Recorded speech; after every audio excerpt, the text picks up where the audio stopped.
இந்த கொடிய ஆட்சி நீங்கி அனுர ஆட்சி வந்ததும் மக்கள் எல்லாம் எவ்வளோ சந்தோஷப்பட்டாங்க. அது மாதிரி தான் ஸ்ரீலங்கா கிரிக்கெட் ரசிகர்கள் இந்த சம்மி சில்வா அண்ட் டீம் வெளியாகி அவர்களுடைய ஆட்சி காலம் மாற்ற வைத்து இந்த குமார் சங்கக்கார ரொசான் மஹன்னாம இப்படியான தற்காலிகமான ஒரு நிர்வாக சபை என்றாலும் கூட அவர்களுடைய வருகையை பார்த்து கிரிக்கெட் ரசிகர்கள் எல்லாருமே ரொம்ப சந்தோஷத்தில் இருந்தாங்க. ஸ்ரீலங்கா கிரிக்கெட் ஏதோ ஒரு நல்ல பாதைக்கு போகுது அப்படின்னு தான் நம்ம எல்லாருமே நினச்சிருந்தோம். நேற்றைய ஸ்ரீலங்கா கிரிக்கெட் வெளியாக்கிய வெஸ்ட் இண்டீஸுடனான குழாம் பெரும் ஒரு ஏமாற்றத்தை அளித்திருக்கிறது, குறிப்பாக இந்த சிறுபான்மை சமூகத்தை சேர்ந்த வீரர்களுக்கு. T20 ஸ்குவாடில் பெருமளவு எதிர்பார்க்கப்பட்டிருந்த விஜயகாந்த், வியஸ்காந்த் உள்ளடக்கப்படவில்லை.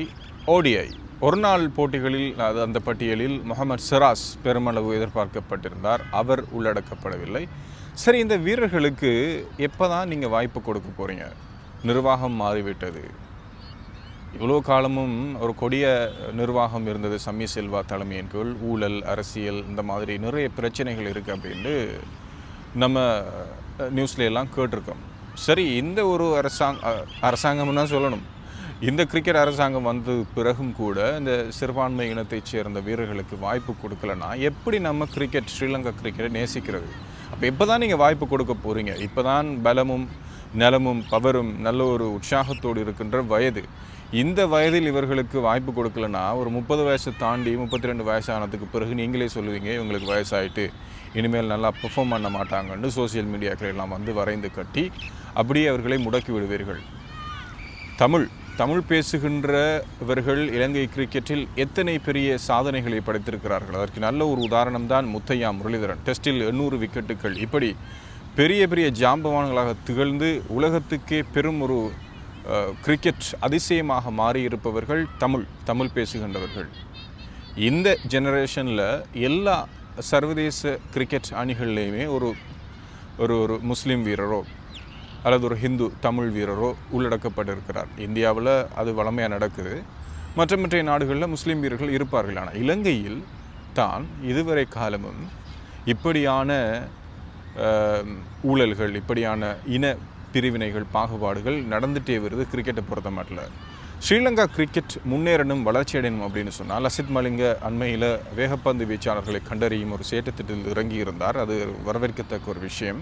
இதே மாதிரி எல்லாம், அதாவது பெட்டிங்காக இருந்தாலும், போலிங்காக இருந்தாலும், சகலதுறை ஆட்டக்காரர்களாக இருந்தாலும் இலங்கையின் எல்லா பாகங்களிலும் இருந்தும் வீரர்கள் உள்ளடக்கப்படணும், அவங்கள சேர்க்கணும்.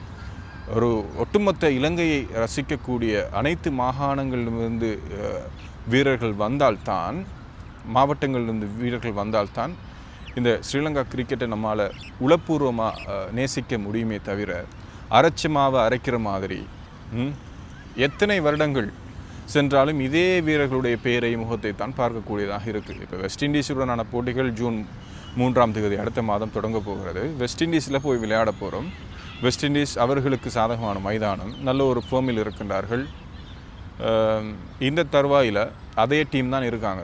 இப்போ குசல் மெண்டிஸ் கூட தலைமை பொறுப்பில் இருக்கிறார். கடந்த 2023ஆம் ஆண்டு அவர் திடீர்னு மாதிரி ஸ்ரீலங்கா கிரிக்கெட்டுக்கு தலைமை வகித்திருந்தார். பிறகு அவரும் சரிப்பட்டு வராது என்று சொல்லி திரும்பவும் தர்ஷன் ஷானக்கையை கொண்டு வந்தார்கள், சரித் அசலங்கையை கொண்டு வந்தார்கள். இப்போது இந்த ICC T20 உலகக்கிண்ணம் நடந்து முடிந்த தொடரில் தர்ஷன் ஷானக்கவை T20 தலைவராக கொண்டு வந்தார்கள்.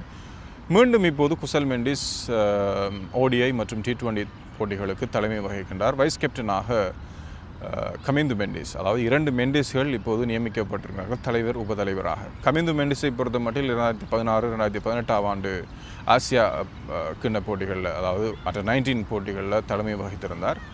அவருக்கு வைஸ் கேப்டன் கொடுத்தது, கேப்டன்ஷிப் கொடுத்தது ஒரு வகையில் ஒரு வரவேற்கத்தக்க ஒரு விஷயம். அவருக்கு ஒரு வாய்ப்பை கொடுத்திருக்கிறார்கள். குசல் மெண்டிஸ் ஏதோ ஒரு உபாதை காரணமாக விளையாடவிட்டால் அவர் தலைமை பொறுப்பில் இருப்பார். அவருடைய தலைமைத்துவத்திற்குள் இலங்கை அணி எப்படி இருக்கிறது என்ற ஒரு பரிசோதனையை நாம் பார்க்கலாம். சரி, இந்த விடயங்கள் எப்படி இருந்தாலும் நாம் பெரும் ஒரு எதிர்பார்ப்பை வச்சுருந்தோம் ஸ்ரீலங்கா கிரிக்கெட்டுக்கு மேலே. அதாவது இப்போ இருக்கிற நிர்வாகத்துக்கு மேலே பெரும் ஒரு எதிர்பார்ப்பை வச்சுருந்தோம். இந்த நிர்வாகத்தின் கீழ் நல்ல ஒரு அணி தெரிவாகும், இலங்கை கிரிக்கெட் ஒரு வெளிச்சத்துக்கு போகும் அப்படின்னு.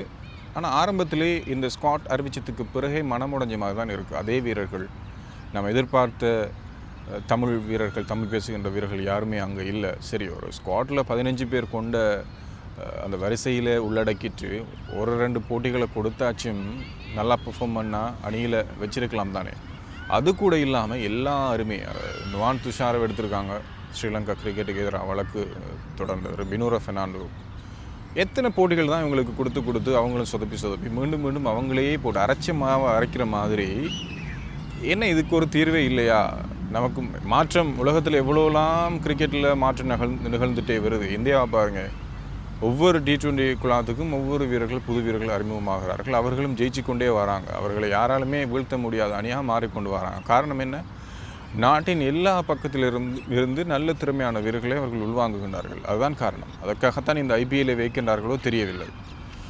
நம்ம நாடு மட்டும்தான் இந்த LPL வச்சுருக்காங்க. அதுவும் இப்போ 6 எடுக்கிறாங்க வெளிநாடுகளில் இருந்து. வயது போன ரிட்டையர் ஆகின விஜய் சங்கர் ரிட்டையர் ஆனதுக்கு பிறகு அவரை இப்போ உள்வாங்கியிருக்காங்க. அதே மாதிரி LPL போட்டியில் 2 தமிழ் வீரர்கள் அவர்களுக்கு வாய்ப்பை கொடுக்குறல. விஜயகாந்த் வேஸ்காந்துக்கு மட்டுமே வாய்ப்பு கொடுத்துருந்தாங்க. எவ்வளோதான் நல்லா முகமது சிராஜ் பெர்ஃபார்ம் பண்ணியிருந்தாலும் கூட தேசிய அணியில் அவருக்கு இடமில்லை. அது என்னதுக்கு தான் LPL வைக்கிங்களோ தெரியாது பாப்பா.